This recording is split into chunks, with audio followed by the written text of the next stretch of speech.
Vámonos con Benjamín Núñez. Benjamín Núñez es economista de la Ibero, de la Universidad Iberoamericana. Gracias, Benjamín, que tomas la llamada. ¿Cómo has estado? Bien, gracias, Javier, a tus órdenes.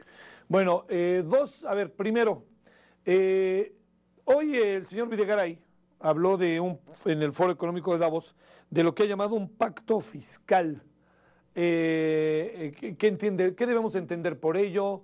¿Qué piensas de esto? ¿Y a qué se debe un pacto fiscal? ¿Qué nos talla la reforma? ¿O por qué ahora nos metemos a la idea del pacto? Claro, Javier, mira, el pacto fiscal hay que entenderlo, como bien lo comentas, en el entorno de la reforma fiscal. Sin embargo, pues puede provenir de dos orígenes.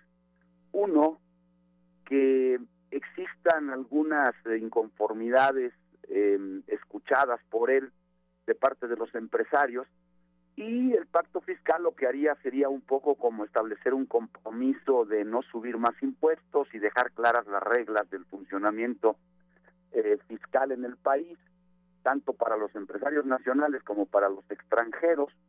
En el futuro, es claro que el gobierno mexicano está aumentando el déficit público y que esto se debe fundamentalmente al plan de aumentar la deuda gubernamental.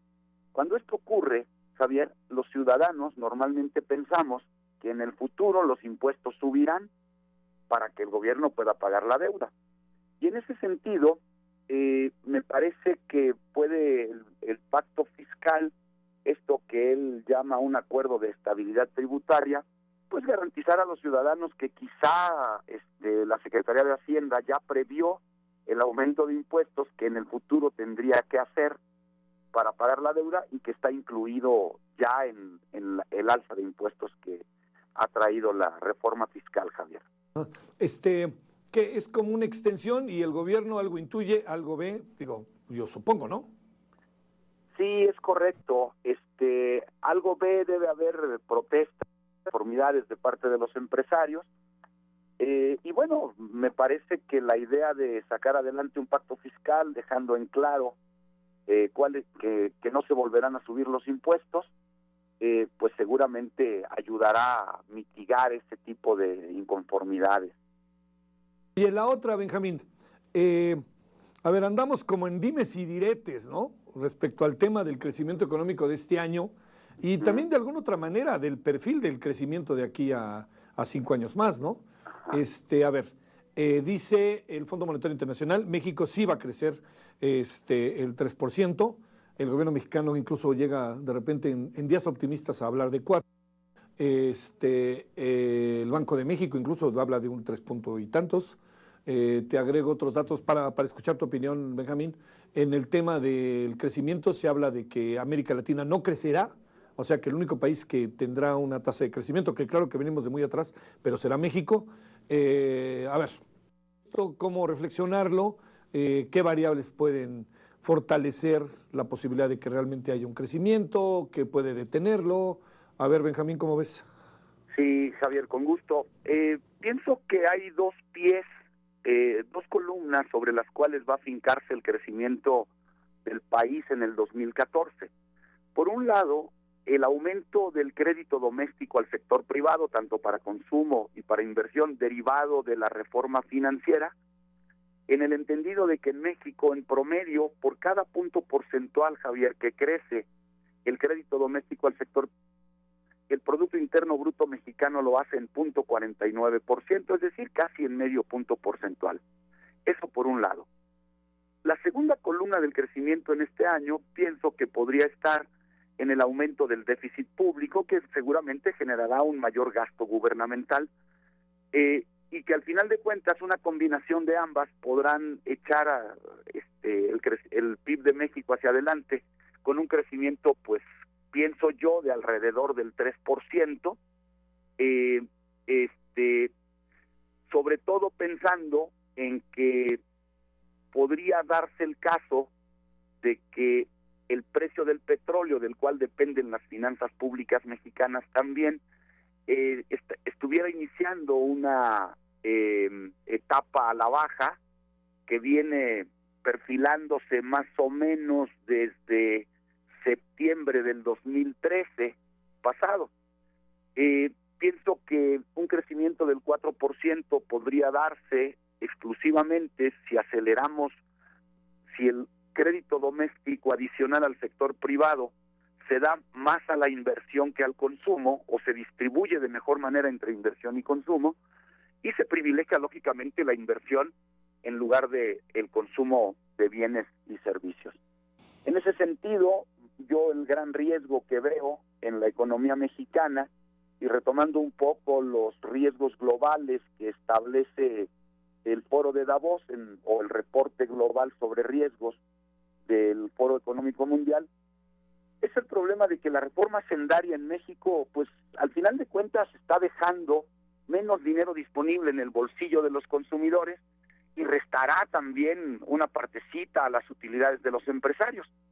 De tal manera entonces que si tenemos una economía oligopólica en la que los empresarios tienen participación importante en la fijación de los precios, pues intentarán compensar su disminución de utilidades con aumentos en los precios de las mercancías que venden, y que compensen también la disminución de la demanda, que al final de cuentas el dinero que los dineros tienen en el bolsillo para consumir por pagar más impuestos traerá.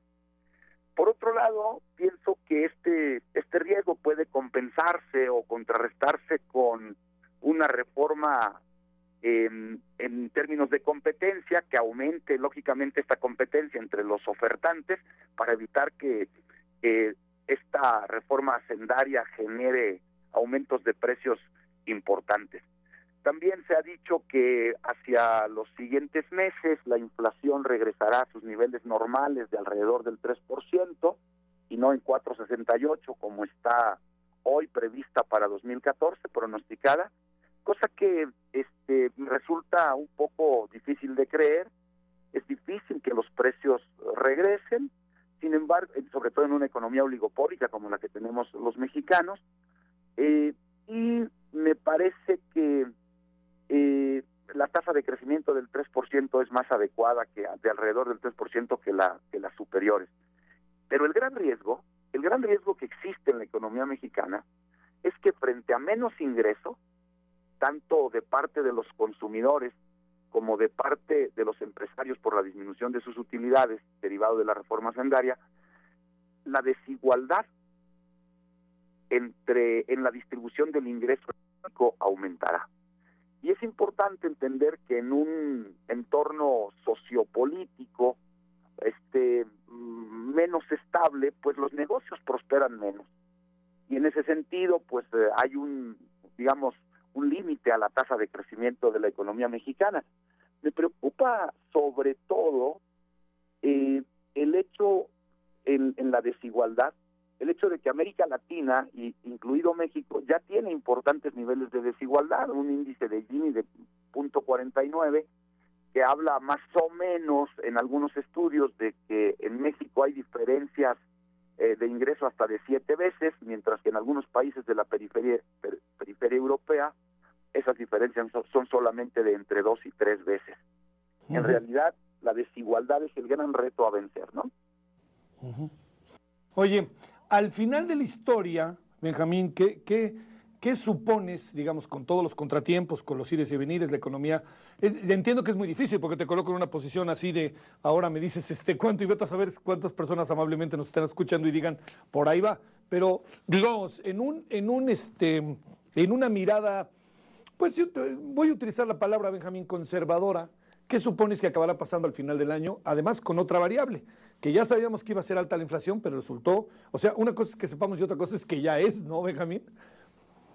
Sí, así es.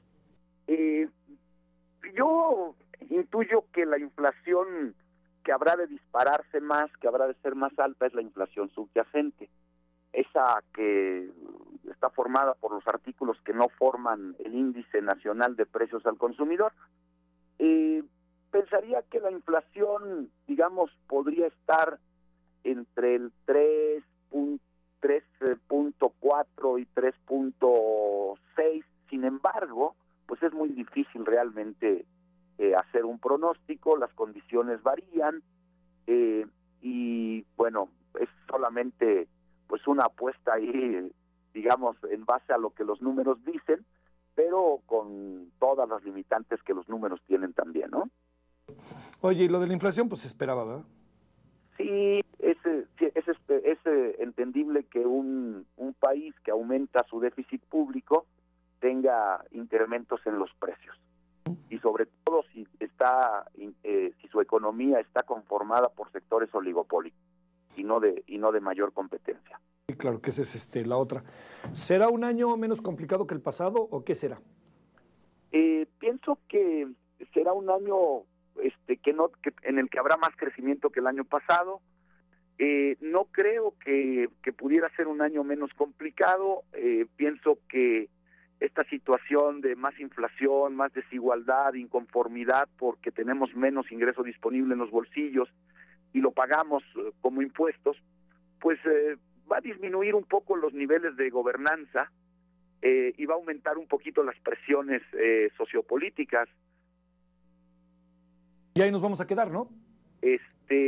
Habría que pensar un poco en cómo desactivarlas y cómo mejorar las condiciones de distribución del ingreso en este país. Sí, Es, digamos, uno de los retos principales que el director del Foro Económico Mundial y en particular el Foro establece entre los 14, en el cuarto lugar de los 14 globales más importantes. Uh-huh.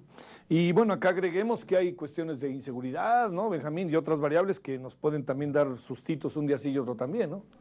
Es correcto, aunque esa variable es mucho más volátil, sí, que las económicas. Las variables sociopolíticas tienen siempre mayor variabilidad. Hace, digamos, un año y medio, de acuerdo a ciertos estudios, Michoacán aparecía todavía como entre los estados más factibles para hacer negocios. Hoy en día, pues es evidente que esta variable volátil ha afectado esta condición no solamente de Michoacán, sino de algunos otros estados.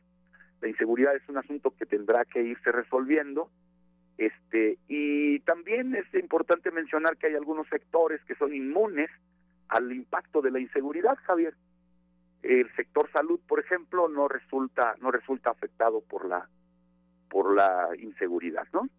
Que ese es algo ahí que se mantiene. Benjamín, doctor, gracias que estuviste con nosotros. A tus órdenes, Javier, un saludo para ti, todo tu auditorio, y desearles a ti y a tu proyecto de Ultranoticias un muy buen año. Muchas gracias, gracias en verdad, Benjamín. Hasta luego y buenas tardes. Hasta luego, buenas tardes.